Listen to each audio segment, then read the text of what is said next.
I stand in the high desert of the American Southwest and recall the origin of my people. Our story stretches into the distant past. In our own sacred stories, we emerged from the earth itself, guided by spirit beings to this homeland of sun-baked mesas and verdant valleys. Archaeologists tell us that by over 2,000 years ago, our ancestors were already here, cultivating corn and building small villages on this land. We Pueblo people have truly lived here for millennia, learning to thrive in a challenging landscape. As centuries passed, those early settlements grew into remarkable communities. By around 1000 CE, our forebears were raising multi-story dwellings of stone and adobe, some perched beneath high cliffs and others standing proudly in open canyons. They built the great houses of Chaco Canyon, with hundreds of rooms carefully aligned to the movements of the sun and stars. They created the cliff palaces of Mesa Verde, tucked into mountain alcoves for protection. These accomplishments were extraordinary, a testament to planning, cooperation, and faith.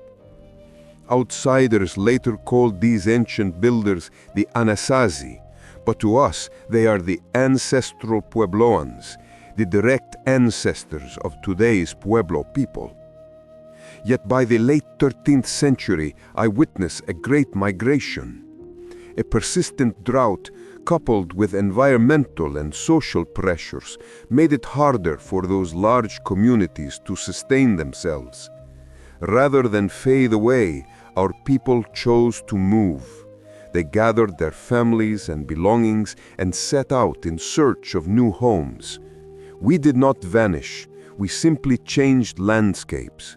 Many clans traveled south and east, resettling along the Rio Grande and in other areas where water was more reliable. There they joined relatives or founded new pueblos. In these new villages, which Spanish explorers would encounter centuries later, our culture continued.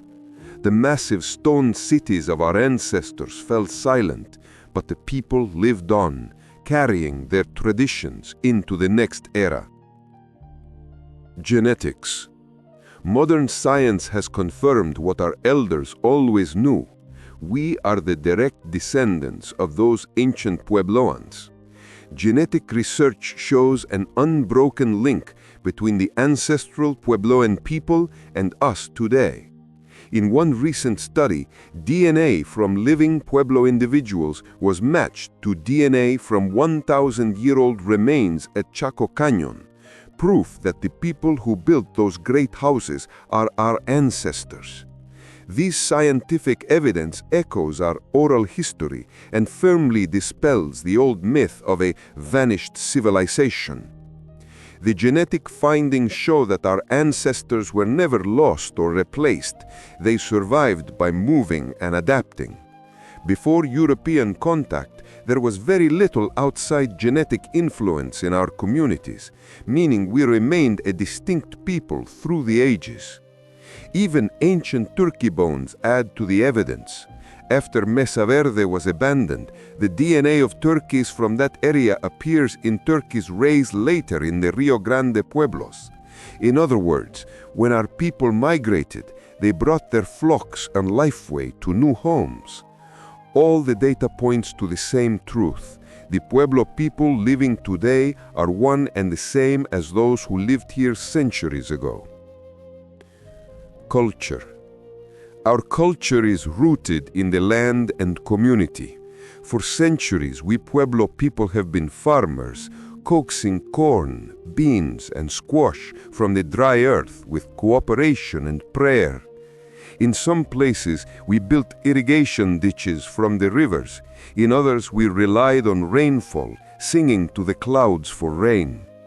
Farming has always been a communal effort. We plant and harvest together and share what we grow.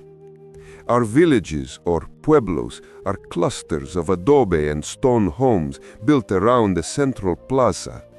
In these tight-knit settlements, extended families live side by side, and everyone knows their neighbors as if they were kin. This closeness means that work, celebrations, and even hardships are communal affairs.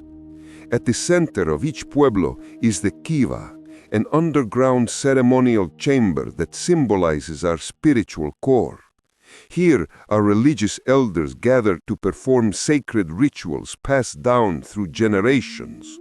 Through prayers, songs, and dances, we seek harmony with nature and the spirit world. In many ceremonies, dancers adorn ornate masks to personify kachinas, ancestral spirits who bring blessings like rain and good fortune. When we dance in the plaza, we believe our ancestors dance with us, keeping our world in balance.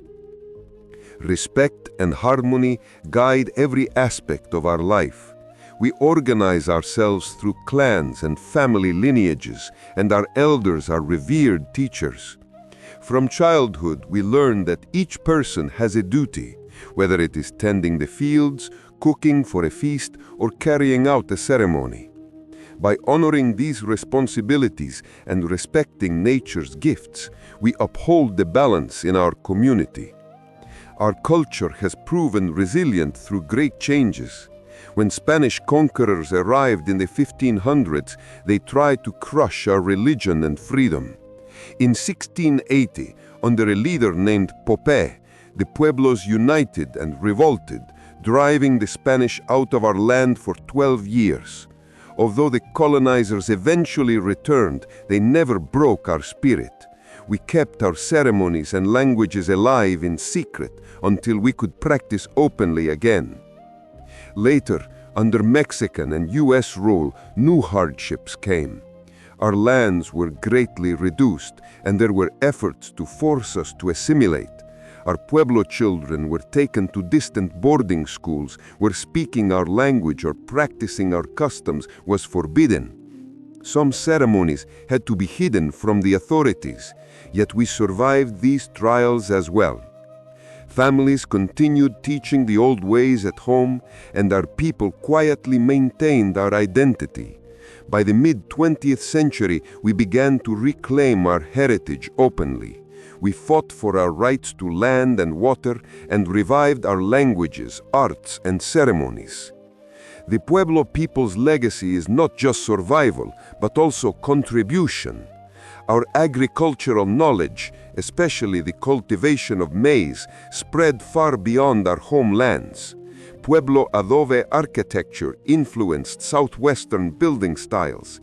Our pottery and weaving traditions are renowned worldwide. And we have always carried values of communal cooperation and living in harmony with nature that offer wisdom to the wider society. Today, we still face challenges, but we meet them with the same perseverance our ancestors showed. We strive to protect our sacred lands and water from outside threats, and to create opportunities so that our young people can thrive in our communities. We put great effort in preserving our languages and ceremonies in a changing world. Through it all, we remember our forebears' lesson: adapt when we must, but never forget who we are. As I look around my Pueblo today, I feel the presence of those who came before me in every tradition. We have been tested by time and adversity, but we are still here. We still speak our ancestral languages, dance in our plazas, and plant our corn, just as our people have done for countless generations. After everything, migrations, invasions, and modern pressures, we remain Pueblo, the people of the village. As long as we teach our children and honor our ancient ways, the spirit of the Pueblo will endure.